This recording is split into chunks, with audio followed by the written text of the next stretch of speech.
कौटुंबिक खर्च चालविण्यासाठी निराधाराच्या अनुदानावर अवलंबून असणाऱ्या निराधारांना मागील 3 महिन्यापासून आपले अनुदान मिळाले नाही। त्यामुळे अनुदानाशिवाय त्यांची मोठी परवड होत आहे।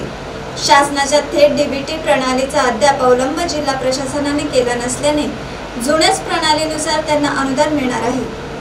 मागील 3 महिन्यापासून सुरू असलेली प्रशासनाने चालविलेल्या चेष्टेबद्दल गुरुदेव संघाचे अध्यक्ष मनोज गेडा यांनी तीव्र नाराजी दर्शवली आहे। ज्या निराधार यांना तातडीने अनुदान वळते केले जावे अशी त्यांची मागणी आहे। या संदर्भात त्यांनी आज जिल्हाधिकाऱ्यांना निवेदन दिले आहे।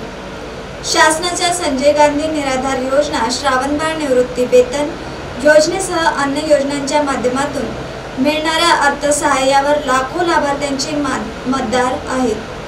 यातून मिळणारे अर्थसहाय्य या घटकासाठी अत्यंत महत्त्वाचे आहे। यातूनच त्यांचा उदरनिर्वाह चालतो, परंतु मागील 3 महिन्यापासून यातील बऱ्याच लाभार्थ्यांना अर्थसहाय्य मिळाले नाही। त्यामुळे त्यांच्यावर उपासमारीची वेळ आली आहे। या संदर्भात तीव्र नाराजी व्यक्त करीत गुरुदेव संघाचे अध्यक्ष मनोज गेडा यांनी थेट जिल्हाधिकाऱ्यांना निवेदन सादर करून या प्रश्नावर समाधान मागितले आहे। गेल्या 3 महिन्यापासून निराधार मिळाला नसल्यामुळे उपास मारण्याची वेळ येत आहे।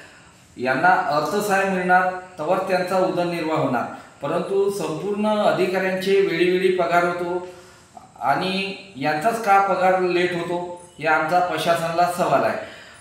यवतमाळ शहरी भागासाठी 55,50,000 रुपये जिल्हा अधिकारी कार्यालयाकडून वितरण झाले, परंतु अद्यापही निराधारांच्या खात्यात जमा झाले नाही।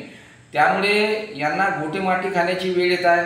यावर आज आम्ही जिल्हा अधिकारी साहेबांना निवेदन द्यालं का यांना त्वरित 2 दिवसाच्या आत त्यांच्या खात्यात पैसे नाही आले तर आम्ही